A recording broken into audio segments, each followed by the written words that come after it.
Ladies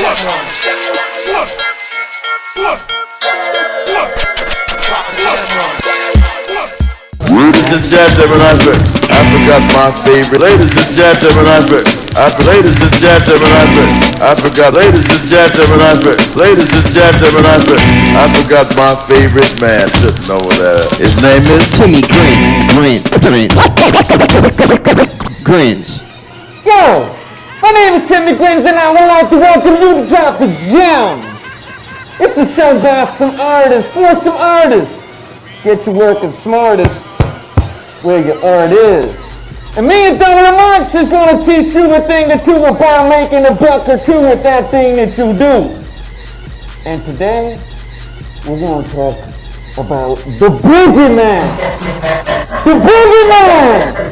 Who's scared of boogeyman? You scared of boogeyman? Yo, I'm scared of the boogeyman. I think you're scared of boogeyman.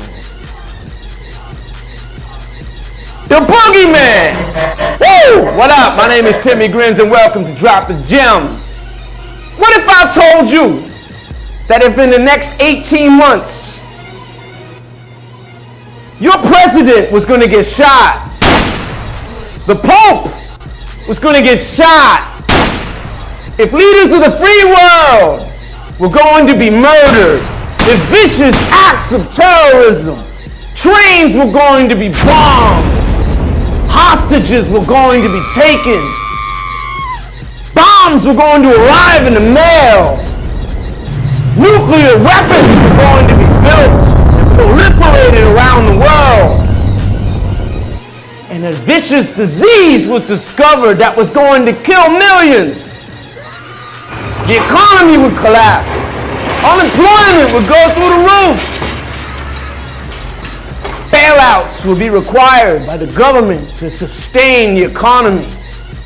Natural disasters would mean thousands die. Newspapers would crumble. New forms of media would be deciphered. And Rupert Murdoch would be there to buy them. Would you even get out of bed? Or would the boogeyman have you? Because those 18 months that I'm talking about, that was January 1st, 1980 to June 30, 1981. President Reagan was shot. The Pope was shot. The Prime Minister, the leader of Italy, was killed. Bombs exploded with terrorists. Hostages were taken in Iran. The Unabomber was sending bombs through the mail. AIDS was discovered. The United States economy was collapsing. Unemployment was higher than 10%. The United States was in the midst of one of the deepest, darkest recessions it had seen since the Great Depression. Chrysler, major U.S. car companies, were required bailouts from the United States government. And all of this, newspapers went out of business, and CNN was formed. How about that? So if you were feeling like the boogeyman when I was telling you all that from the jump, you need to think about right here and right now. Everybody's telling you, wow, times are tough. I can't do anything. How am I supposed to make a buck as an artist when all this blood in the water, right? All of this blood in the water. How am I supposed to make a buck? I got news for you.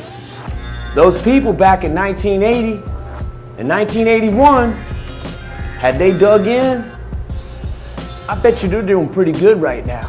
Because you got to remember, a lot of good things has transpired over the course of the last 30 years. Think about all the money that's been made in the business of music over the course of the last 30 years.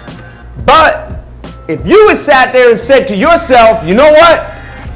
The boogeyman is scaring me, and I don't want to get up and get at it because there's just too much negativity screaming and yelling at me.